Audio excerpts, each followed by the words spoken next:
ہمارے ہر پروگرام کے تمام کردار حقیقت اور اپنے تمام تاریخی پس منظر پر مبنی ہے۔ اس میں ہر طرح کے خیالی اور میتھیکل پہلوؤں سے پرہیز کیا گیا ہے، لیکن ویژول سچویشن کے اعتبار سے بعض جگہ پر اسکیچ ٹیکنک سے کام لیا گیا ہے، جو تصوراتی ہوتے ہوئے بھی حقیقت سے بہت قریب ہے۔ اور سارے پروگرام کے تمام تاریخی دستاویز قرآن مجید اور احادیث کے ساتھ ساتھ مختلف کتابوں سے لیے گئے ہیں، جو سند کے طور پر ہمارے پاس موجود ہے۔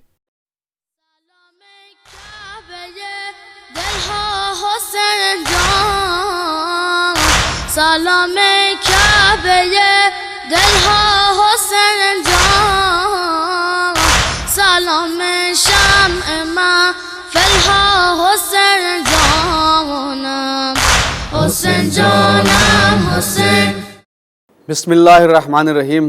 قال رسول اللہ صلی اللہ علیہ وآلہ وسلم حسین منی وانا من الحسین۔ پیغمبر اسلام حضرت محمد مصطفیٰ صلی اللہ علیہ وآلہ وسلم کا یہ ارشاد کہ بے شک میرا حسین مجھ سے ہے اور میں حسین سے ہوں۔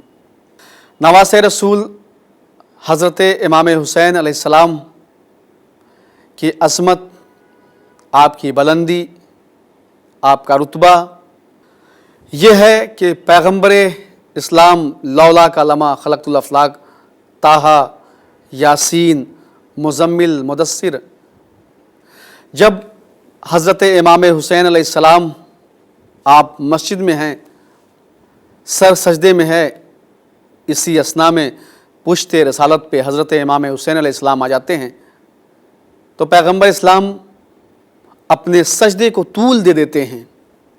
یہ صرف عظمت حسین تھی کہ نبی کے نواسے حضرت امام حسین اسلام کی عظمت تھی، یہ عظمت حسین تھی کہ رسول اللہ نے اپنے سجدے کو طول دیا۔ کیوں؟ اس لیے جانتے تھے کہ یہی وہ حسین ہے کہ جب ایک وقت وہ آئے گا کہ اسی سجدے کو مٹایا جا رہا ہوگا، تو یہی میرا نواسا حسین دین کو بھی بچائے گا، شریعت کو بھی بچائے گا۔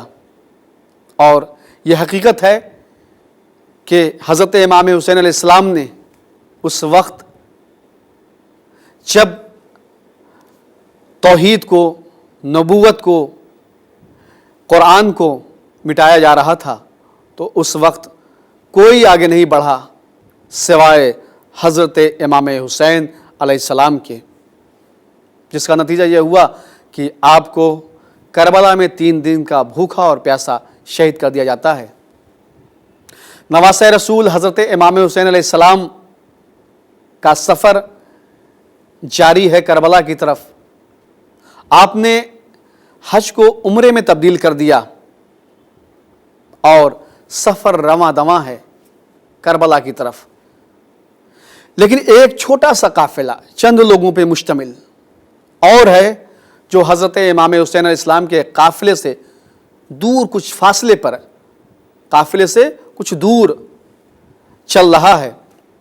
جانتے ہیں وہ قافلہ کسی اور کا نہیں بلکہ زہیر ابن قین کا قافلہ ہے۔ زہیر ابن قین جو کہ کوفے کے رہنے والے تھے، حج سے واپس آ رہے تھے۔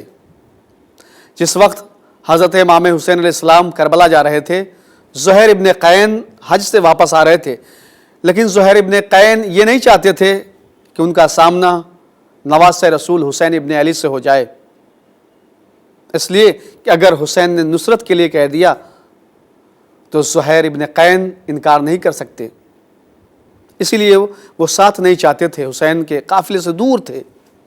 تاریخ بتاتی ہے کہ زہیر ابن قین کا قافلہ، چھوٹا سا قافلہ، ایک مقام پہ ٹھہرا ہوا تھا اور کچھ فاصلے پر نواسۂ رسول حضرت امام حسین اسلام کا چھوٹا سا قافلہ یہ بھی ٹھہرا ہوا تھا۔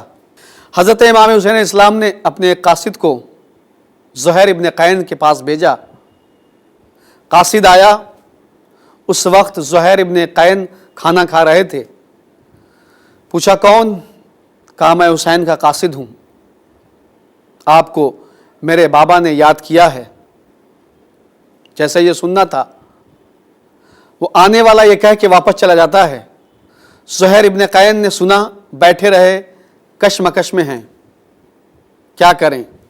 زوجہ نے کہا زہیر ابن قین یہ بتاؤ کہ تم چاہے نبی کے نواسے حسین کا ساتھ دو یا نہ دو، لیکن نبی کے نواسے حسین نے تمہیں یاد کیا ہے، جا کے تم حسین کی بات سن تو سکتے ہو۔ زوجہ نے جب یہ کہا تو زہیر ابن قین تاریخ بتاتی ہے کہ حضرت امام حسین علیہ السلام کے خیام کی طرف بڑھنے لگے، یہاں تک کہ حضرت امام حسین علیہ السلام سے زہیر ابن قین کی ملاقات ہو جاتی ہے۔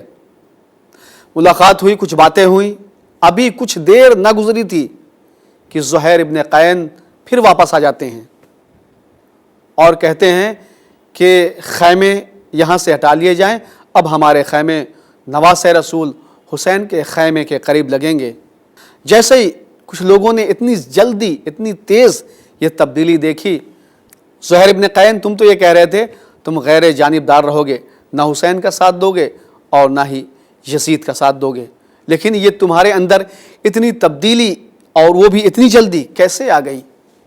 تو جیسے ہی زہیر ابن قین نے یہ باتیں سنی، کہا تمہیں کیا معلوم، وہ نوجوان جو مجھے بلانے کے لیے آیا تھا،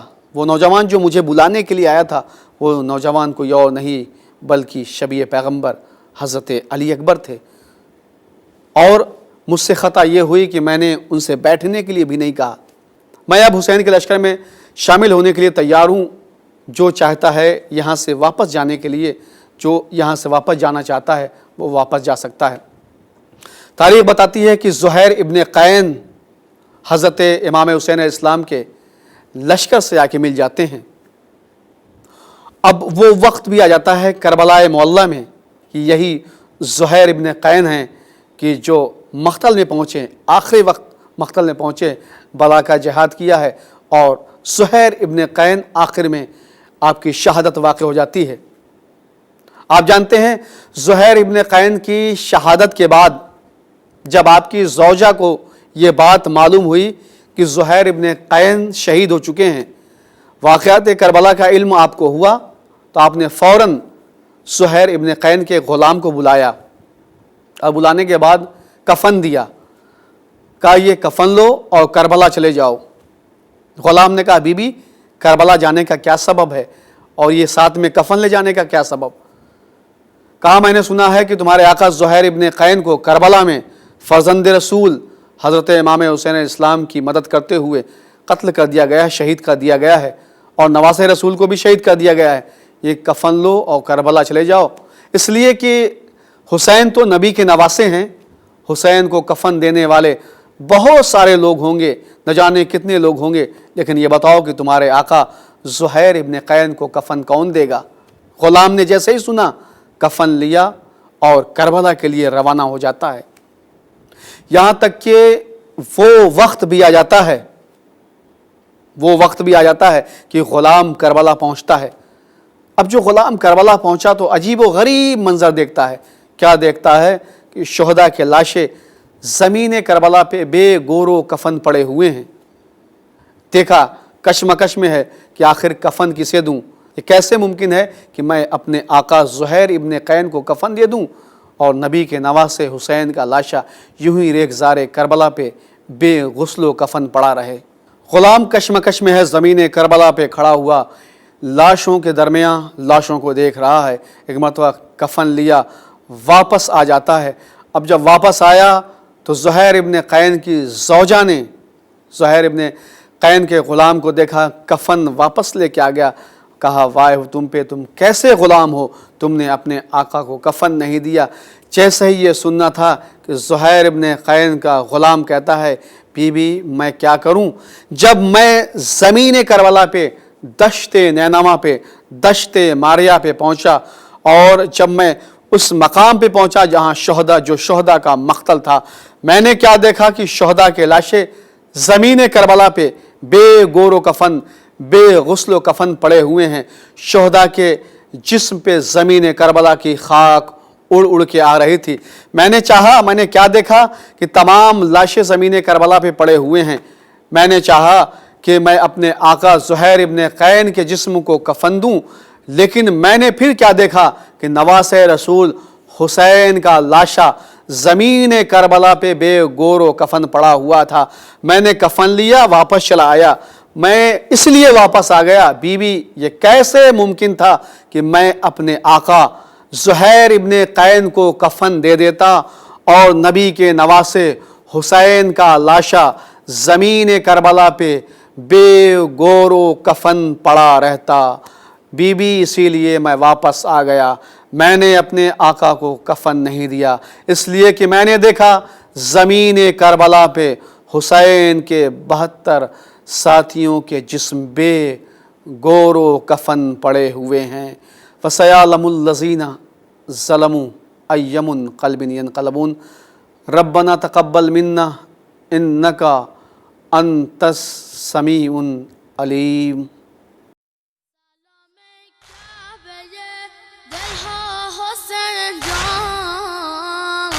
سلام کعبه دلها